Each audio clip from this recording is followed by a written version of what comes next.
Hey everybody, we're back here again for the TJ's Tuesdays Tidbits, and we're going to be talking a little bit about probiotics and hip pain. Alright, now why would we talk about both those? Well, interesting enough, in my experience here in the clinic, and if you look at some research, some of the pain referral patterns of your colon are actually can go down to the sides of your hips. Okay, so I've had patients come in where both hips are aching, and it's very unlikely that they have a bursitis on both sides, and they have a lot of digestive issues. And we work and work and work on those hips, but until we attack the digestive problem, their hips don't get better. But once we do get their digestion to come around, then their hips feel a lot better. So what do? Well, we do a thorough exam, we figure out what part of your digestive might not be working, and that's where probiotics come in handy, okay?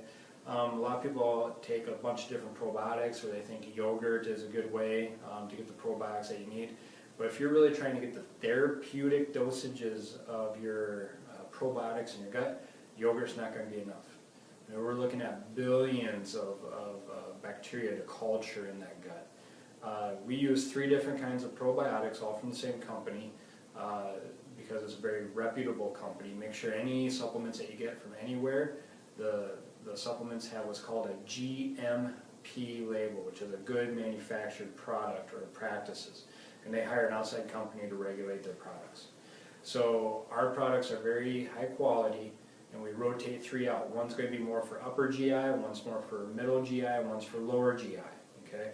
And so we can attack the whole gut at different levels to make sure that your gut's working at the proper rate and doing what it's supposed to.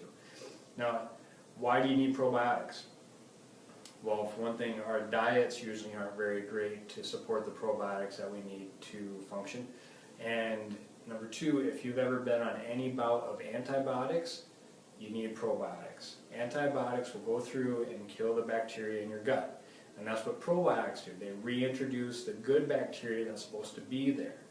Okay? If you don't take a good probiotic after an antibiotic, other bacterial cultures will get in there, and now you have dysbiosis. They call it dysbiosis. You have the wrong bacteria growing in the gut.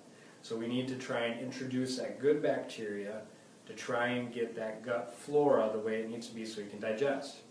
Now, when you don't have proper digestion, you can have back pain, you can have hip pain, or vice versa.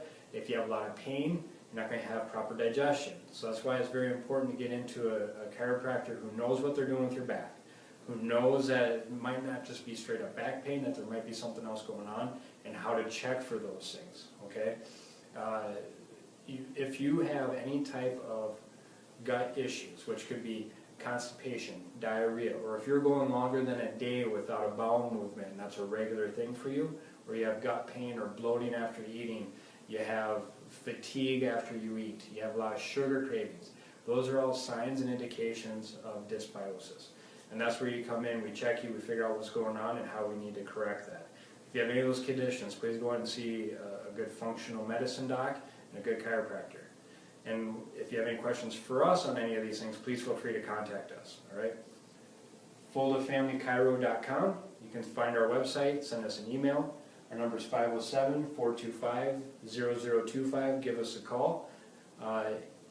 Back pain, hip pain, and gut issues. They all can be related. We have to distinguish which ones are which.